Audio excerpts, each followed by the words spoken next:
girl Natasha, back with another video. So today's video is going to be all about uncovering whether or not you have outgrown the friends that you currently have. And I know it's a scary thought to think, well damn, if you can't have these friends, then who the hell can you be friends with? And I'm gonna help you with that. So let's get into it. Be sure to like, thumbs up, leave a comment. Sign number one. The conversations have gone from lit to bullshit. Y'all ain't talking about nothing. You're just sitting on the phone for hours talking about other people's business. That's all. That's it. Other people's business. It's negative, it's not uplifting, and a little tea for you to drink when you're not talking about other people with your friend. Chances are they're on the phone talking about you with their other friends, because that's what they enjoy doing, talking people's business. And I'm sorry, but if you're on a path to growth, glow ups, and doing better, you don't need to be around people like that. I'm not even gonna mince, I'm not even gonna play with you.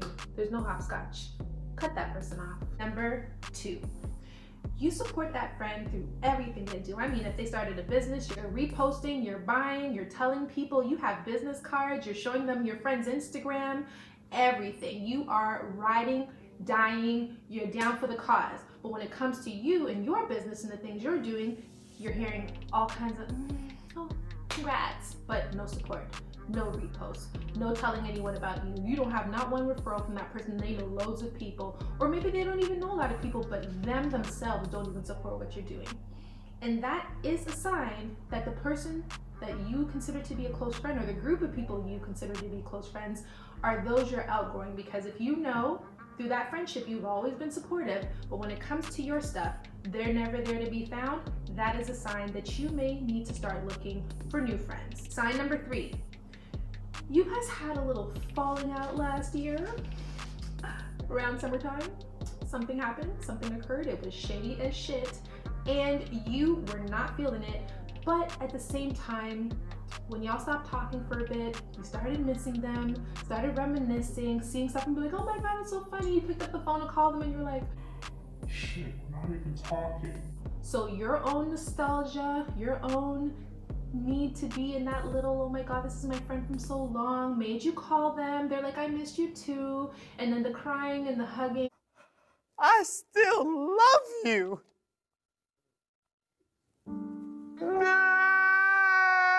The real problem got swept under the rug because you both just wanted to be friends again, weren't even concerned about what happened, but y'all got back friends. And the same behaviors were cropping up, but because you remember how shitty it was when you guys weren't friends, you just try to let a lot of stuff slide. Sound familiar? If you find yourself in a friendship where you're always sweeping shit under the rug just because you love them so much, but in that friendship they never take accountability, never apologize, never try to be the bigger person,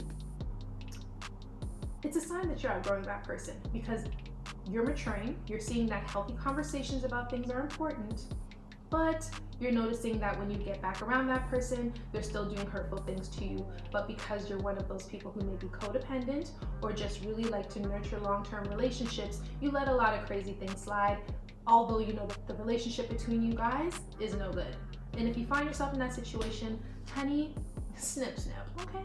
I'll hand you the scissors. Number four, and I'm reading these off a piece of paper, so if you see me looking down and you're like, what's going on? That's what's happening. Number four, your interests have evolved beyond partying, bullshitting, and vacationing in South Beach every spring break to wanting to start a business, maybe start a family, and pour into your career, and they have not quite gotten there too. Now, I will say, just because you're leveling up, your friend may still be in that rut, but sometimes seeing you glow makes them say, wow, I didn't think it was possible until someone close to me did it. Now I want to do it too, and you guys are both glowing up together. Some people don't synchronize when it comes to glowing. Sometimes it does take seeing it being done for someone to feel motivated to do it themselves. So if that's the case, it could be salvaged. But if you find it's a situation where while you're doing your thing, even if they've chosen to stay put, if they're belittling you, making it seem like, oh, what you're doing is like whatever, you've outgrown that person. Don't put, there's gonna be so many roadblocks in your way when it comes to success. Don't handpick the roadblocks in the form of friends. Number 5, all your mind is on becoming a better person, striving for more, and this kind of ties into what I just said.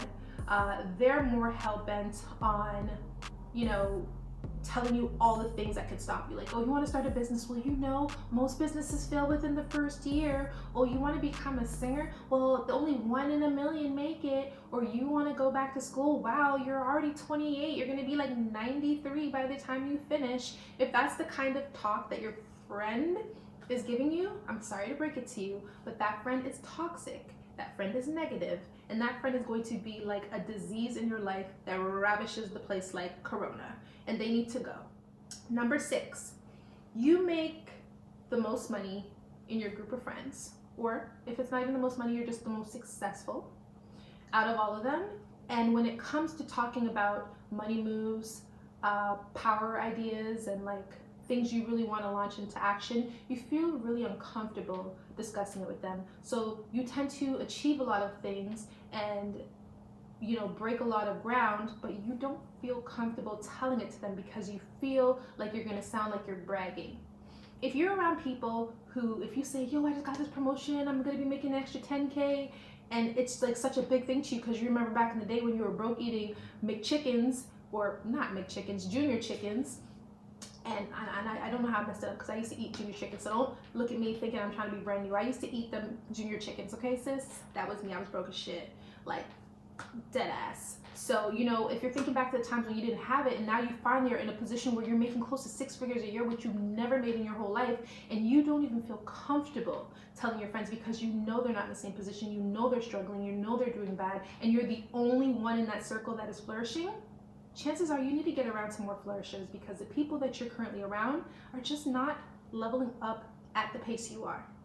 And if you stay in that circle, you're going to always downplay things. You're probably going to turn down certain opportunities or not want to discuss them or not truly enjoy and bask in your own excellence that you deserve after so many years of struggling to get to that place. Number 7, you low-key feel you are the most intelligent and know you are, without sounding cocky, the most ambitious person in your circle.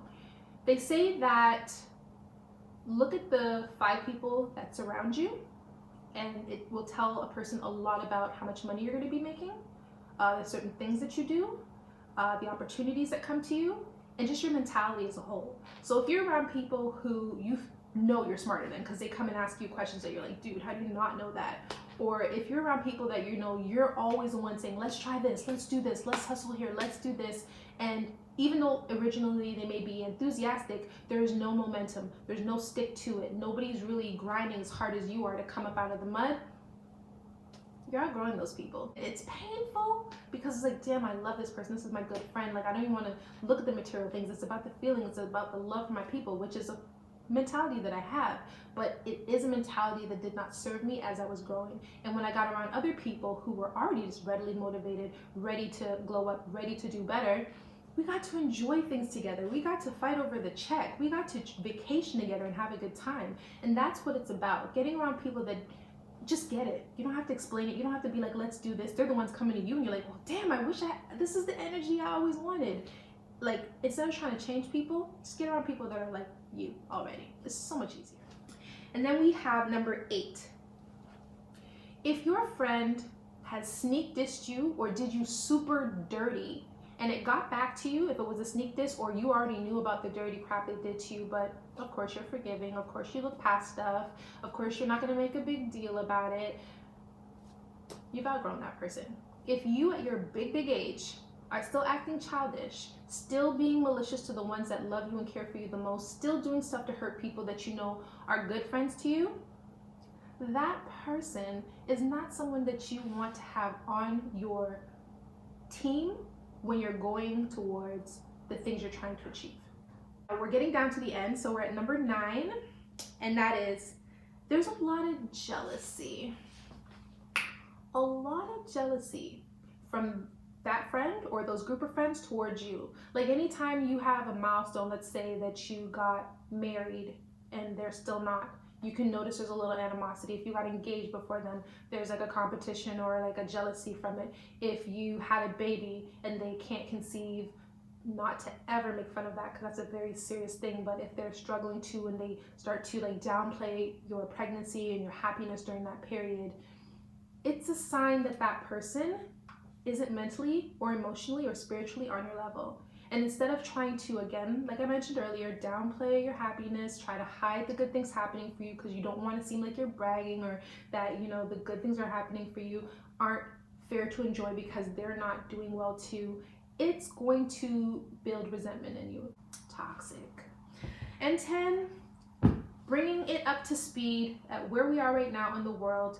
If you are friends with someone who you realize is a racist, a bigot, homophobic, disrespectful, sexist, or just a piece of shit, and you realize that they share some views that you're like, holy, I did not know you were this ignorant until now, and it really turns you off and makes you feel like we really don't have nothing in common, sis. This needs to end today. That is a dead giveaway. That person needs to stay in 2019, or stay in the batch of months of corona. Just stay in that period that nobody ever wants to talk about once it's done. That's how it needs to go from there. And that brings me to the end of my list. If I have missed anything, or you feel like, you know what, there's another thing that shows you you've outgrown somebody, I want y'all to leave that down in the comments. I do appreciate you guys watching this video. I feel like I've covered all the ground, but again, I love to hear your guys' stories. I love to know what you're going through, and I want to know if there's anything I said that triggered you. Anything I said that where you're like, you know what, bitch, let's talk. So thank you so much for watching. Leave a comment, thumbs up the video. If you hated it, thumbs down. That's cool too, because you don't have to agree with me. This is all about open, honest, respectful conversation. If you're rude, I'm gonna block you. So I'm just gonna let you know I have a block party, and you can be invited to it if you're disrespectful. But if you know you have a difference in opinion, speak on it. That's fine. So again, if you want more videos like this or want to see more content, subscribe, turn on your notifications, and I will see you this Friday with another video. Thank you so much for watching. I post Sundays, Wednesdays, and Fridays every single week. That is my commitment to you. I love you guys. Thank you for watching, and have a beautiful day.